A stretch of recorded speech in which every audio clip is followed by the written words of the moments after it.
এবার এই যে এই মানটা নিয়ে তুমি একটা বৃত্ত অঙ্কন করবে, এই যে এই মানটা নিয়ে একটা বৃত্ত অঙ্কন করবা। আমি বৃত্তটা এখানে অঙ্কন করি এই মান নিয়ে।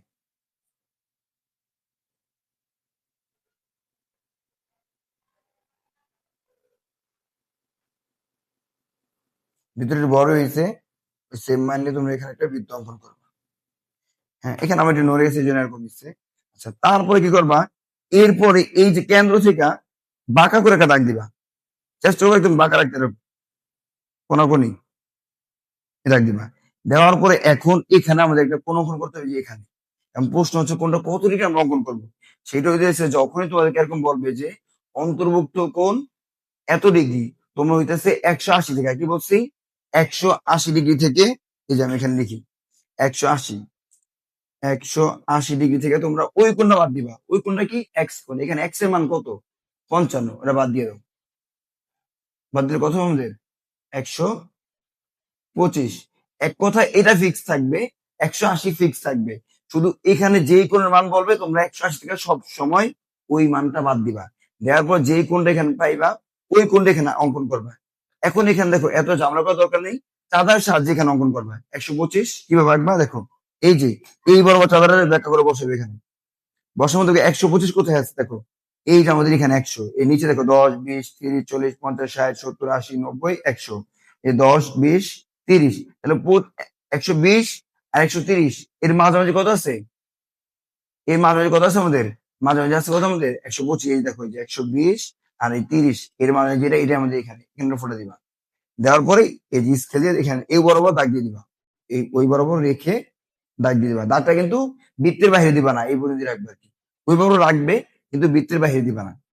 এবার তুমি তোমার ইচ্ছা মতো এখানে একটা কোণের মাপ দিয়ে দাও, এখানে একটা মাপ দিয়ে দাও কোণের, এখানে বসে এখান থেকে এখানে দাগ দিয়ে দাও, কোণ হয়ে গেছে। এবার কি করবা, সবচেয়ে গুরুত্বপূর্ণ এবার, সেটা হচ্ছে এই যে এখানে আর এই যে এখানে, এখানে তুমি সমকোণ অঙ্কন করবা। দেখো কিভাবে, এই যে বেশি বড় নিবা না, বেশি ছোট নিবা না, মিডিয়াম একটা মান নিবা। নেওয়ার পরে যে এখান থেকে এদিকে দাগ দিবা। সমকোণ অঙ্কন করবো আমরা, সমকোণ এখান থেকে এদিকে, আর এইটা সরে যায় কেন।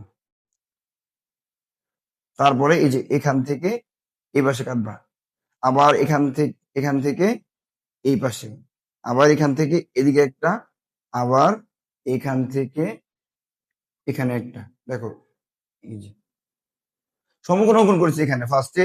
দেখো তুমি যদি সমস্যা থেকে পড়াটা দেখো, এটা একটা এখান থেকে ফার্স্ট হচ্ছে তুমি এখানে বসে, এই যে এখান থেকে দিকে দাগ দিবা। তারপর ওই সেম মান নিয়ে এখান থেকে এখানে কাটবা, আবার এই মান নিয়ে এখানে কাটবা। এবার এই আবার এখান থেকে আবার এখানে দিবা, আবার এখান থেকে এখানে দিবা। মানে দুই পাশে সমকোণ অঙ্কন করবা, এই যে এই অ্যাঙ্গেল থেকে এখানে আর এখানে। তারপর এই যেখানে মিলিত হয়েছে ওই বাবা দাগ দিয়ে দাও, তার অঙ্ক শেষ। যে বড় মিলিত হয়েছে এই যে এখান থেকে ওই বাবা দাগ দাও, বার করে বসে এটাকে এভাবে দাগ দিবা। আবার এখান থেকে মিলিত হয়েছে যে বরাবর বসে এখানে দাগ দিয়ে দাও,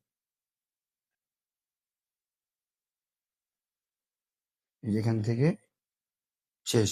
এটা একটু বড় ভাবে এখানে যাবে, এই যে এটা হচ্ছে এখানে তোমার। তারপরে যেখানে মিলিত হয়েছে ওখানে তুমি ছোট একটা মান দিয়ে দেখাই দিবে আর কি, বেশি বড় না বেশি ছোট না, শেষ।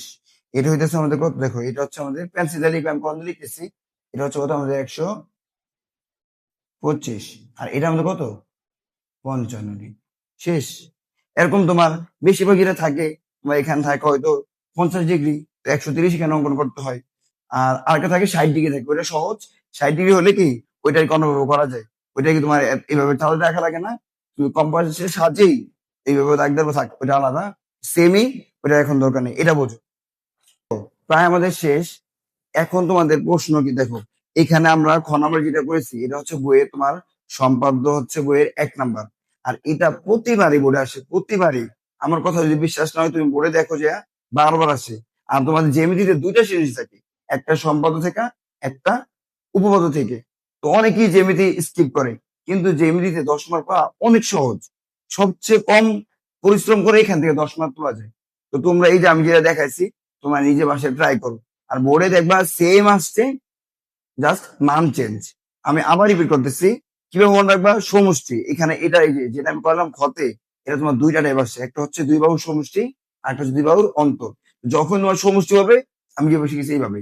আর স্পর্শক, দুটি স্পর্শক আঁকো, তার অন্তর্ভুক্ত কোণ এরকম টাইপের বললেই এইভাবে আঁকবা। ফার্স্টে তোমার কাজ কি? প্রথমে তুমি বৃত্ত অঙ্কন করবা, যেই ব্যাসার্ধ দেওয়া আছে ওটা নিয়ে বৃত্ত অঙ্কন করবা। করার পরে তুমি ওইখান থেকে বাঁকা করে একটা দাগ দিবা। দেওয়ার পরে এই যে যেই কোণ বলবে ওই কোণটা 180 বাদ দিবা। এখানে যে কোণটা বলবে এক্স কোণের মান দেখবা কত, এখানে ডিগ্রি বলে দিবে 60 ডিগ্রি। যেটা বলবে ওই কোণটা তুমি 180 থেকে বাদ দিবা। দেওয়ার পর যে কোণটা হবে ওই কোণটা এখানে অঙ্কন করবা।